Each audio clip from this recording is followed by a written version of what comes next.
ניו יורק, דצמבר 2011. חג המולד מתקרב, המצב הכלכלי מדאיג את כולם, וברחובות בפעם הראשונה זה יובלות, מפגינים שרוצים משהו.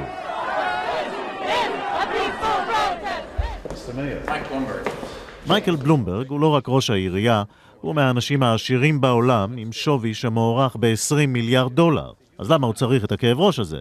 Well, number one, it's not a headache. It's a pleasure. It's a lot of fun. It's a great challenge.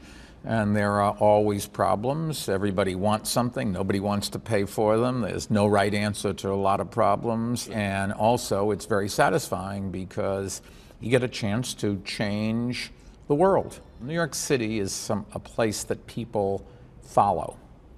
When New York City banned smoking, all of Western Europe banned smoking, something Israel should do. You're killing yourselves. This is 1 billion people are going to die. We're following. 1 billion people are going to die this century from smoking. And it's the easiest thing to do. Just stop.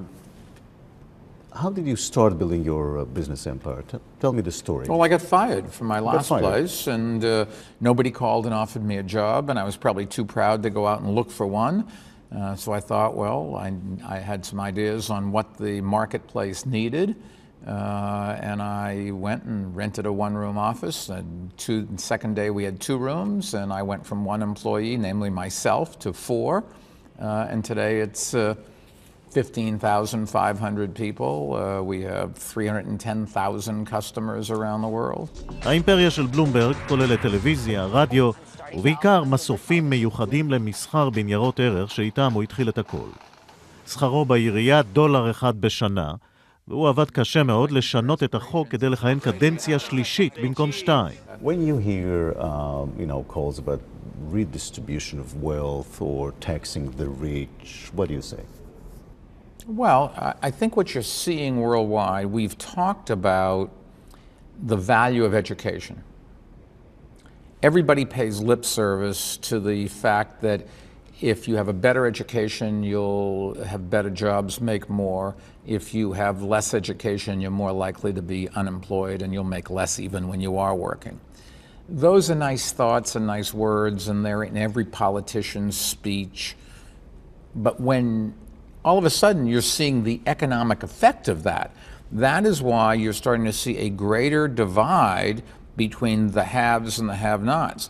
The haves, no question about it, much better education. Now, they also have the advantage of more stable families, which help them get a better education. They are luckier. But there are people who didn't have functioning families, who found ways to work their ways up, get a good education, and move up. But what you're seeing is the wealth distribution spreading out based on education. The question is, do you do anything in order to even this out somehow? The only ways you're going to ever even it out is to improve the education of those at the bottom. If you take away from those at the top, you're not going to create any jobs, and you're not going to have a tax base to pay the teachers you need down here. So when you see these Occupy Wall Street people demonstrating, we used to have demonstrations in the 60s when I first came to New York, people wanting America to pull out of Vietnam. It was one idea, and everybody that protested had the same idea. If you were to go to an Occupy any place and say, what do you want? If there's 50 people, you will have 50 different answers, and incidentally, most of those answers will not be concrete. The ones at Wall Street had the saying, we don't know what we want, but we want it now. People are uncomfortable. They know there's something not working the way they thought it should be working. What I would argue they should do is let's get back to work and get an education and try to solve some of these problems rather than just complain about them. רק לפני כמה שבועות שהה על אדמת ישראל 7 שעות בלבד, שבמהלכן פגש את ראש הממשלה נתניהו ותרם מיליוני דולרים למגן דוד אדום. וגם הוא מכיר היטב את הטרור ואת האיום הגרעיני האיראני. Did you have a chance to think about the nuclear threat of Iran? Very worrisome. Iran certainly has said they want to destroy Israel. I can't give Israel any advice on what to do about that, but I think it is a very serious problem. And I would urge our president, President Obama, to understand that and to understand why the Israelis can't just sit there and say, well, they said they're not trying to make a nuclear weapon. They said they don't have any ill intent. You can't, if it was America, if people were lobbing rockets over the Canadian border or the Mexican border, we would react very strongly. That's the situation Israel faces. When it reacts that strongly, all these countries around the world criticize them, but they would do the same thing. Life's not fair. That's what it is. Okay. This city is under constant terrorist threat.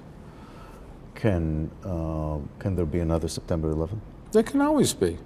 You know, there's no such thing as a lifetime 100% guarantee for your television or for peace. How do you deal with it on a daily basis? We have 1,000 police officers, well-trained, well-paid, costs us a lot of money, but we have 1,000 of our best police officers dedicated to intelligence and counterterrorism activities. Is it enough? I can only tell you retrospectively whether it was or it wasn't.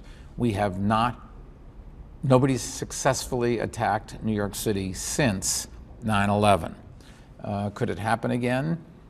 You know, unless you learn from history, you're doomed to repeat it. One of the reasons I've been a big supporter of the World Trade Center Memorial is I want people to come there and look, and hopefully they just won't say, oh, wasn't it tragic? The real message is, it's tragic for the families. The message for everybody else is, let's make sure we don't let this happen again.